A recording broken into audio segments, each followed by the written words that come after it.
அண்மை செய்தி. என்னை விமர்சிக்க ஓ பன்னீர்செல்வத்திற்கு தகுதி இல்லை என ஆர்பி உதயகுமார் தெரிவித்திருக்கிறார்.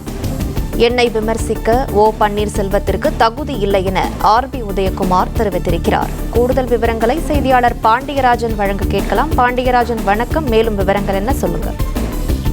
நேற்று செய்தியாளர் சந்திப்பின் போது முன்னாள் முதலமைச்சர் ஓபிஎஸ் ஆர்பி உதயகுமார் குறித்து விமர்சனம் செய்திருந்த நிலையில் தன்னை எச்சரிக்கை விடும் தகுதி பன்னீர்செல்வத்துக்கு கிடையாது என மதுரையில் முன்னாள் அமைச்சர் ஆர்பி உதயகுமார் சட்டமும் தெரிவித்திருக்கிறார்.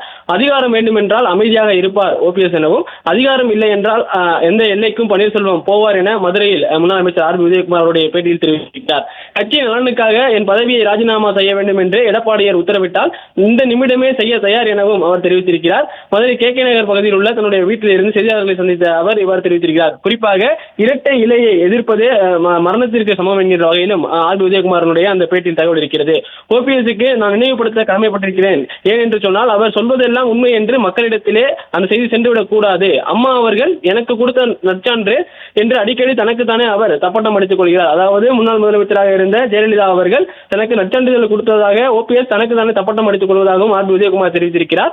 அம்மா அவர்கள் நம்மோடு இருந்த போதே இதே தேனி மாவட்டத்தில் இவர்தான் அதிகார மையம் என்று சொல்லிக் கொண்டிருந்த போது 2010 ஆண்டு முல்லை பெரியார் உரிமை போராட்டத்திற்கு இவரை தள்ளி வைத்துவிட்டு அம்மா அவர்கள் இந்த சாமானிய தொண்டரான தன்னைத்தான் இந்த தேனி மாவட்டத்தின் தலைமை தாங்க உத்தரவிட்டார்கள் எனவும் அவர் குறிப்பிட்டிருக்கிறார்.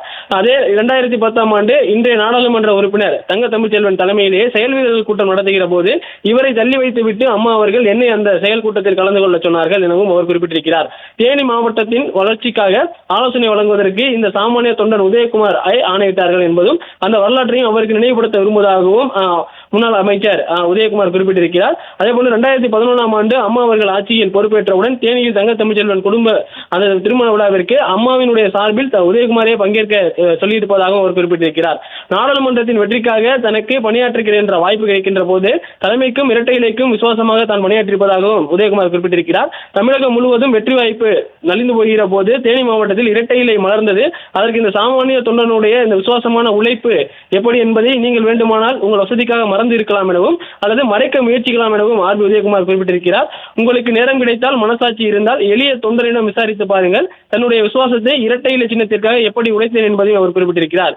எப்படி பாடுபட்டேன் என்பதையும் அந்த தொண்டர்கள் சான்றாக சொல்வார்கள் எனவும் ஆர்பி உதயகுமார் குறிப்பிட்டிருக்கிறார்.